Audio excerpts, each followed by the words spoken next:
वह लड़की जन्म से ही बहुत ताकतवर थी। एक ही मुक्के में कांसे की घंटी तोड़ सकती थी, लेकिन उसे खुद नहीं पता था। वह हमेशा खुद को एक आम लड़की ही समझती रही। फिर एक दिन सब बदल गया। परिवार का पुराना दुश्मन मंच पर आ खड़ा हुआ। उसकी ताकत के आगे पूरा परिवार बेबस हो गया। जिस बहन ने उसे पाला था, वही बहन पल भर में लात खाकर जमीन पर गिर पड़ी। ये दृश्य देखते ही लड़की का गुस्सा फूट पड़ा। वह सीधे मंच पर चढ़ गई और खुलेआम चुनौती दे दी। दुश्मन हंसा।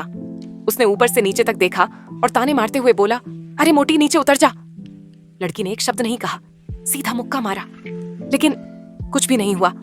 अगले ही पल उसे लात मारकर उड़ा दिया गया। वह फिर उठी, फिर दौड़ी और फिर जमीन पर कुचल दी गई। भीड़ हंस रही थी। दुश्मन मजाक उड़ा रहा था। यहाँ तक कि उसका भाई भी शर्म से सिर झुका रहा था। लेकिन लड़की नहीं रुकी। बचपन से उसे मोटी कहकर चिढ़ाया गया। पिता ने भी कभी अपनाया नहीं। आज वह खुद को साबित करने आई थी। उसकी जिद ने दुश्मन को गुस्सा दिला दिया। इस बार उसने पूरी ताकत से वार किया। लड़की हवा में उछल गई। शरीर अब और सह नहीं पाया। अंदर की बेकाबू ताकत फूटने लगी और सबकी आंखों के सामने एक तेज धमाका हुआ। सबने सोचा, अब तो खत्म। दुश्मन मुस्कुराया, लेकिन अगले ही पल उसकी मुस्कान जम गई। लड़की जिंदा थी, शांत सांसें, साफ आंखें। मौत के किनारे उसने अपनी ताकत पर काबू पा लिया था। दुश्मन फिर झपटा, लेकिन अब वह उसे छू भी नहीं सका।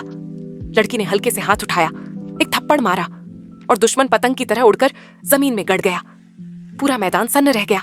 जिसे बेकार और मोटी कहा गया, वही अब अद्भुत योद्धा बन चुकी थी।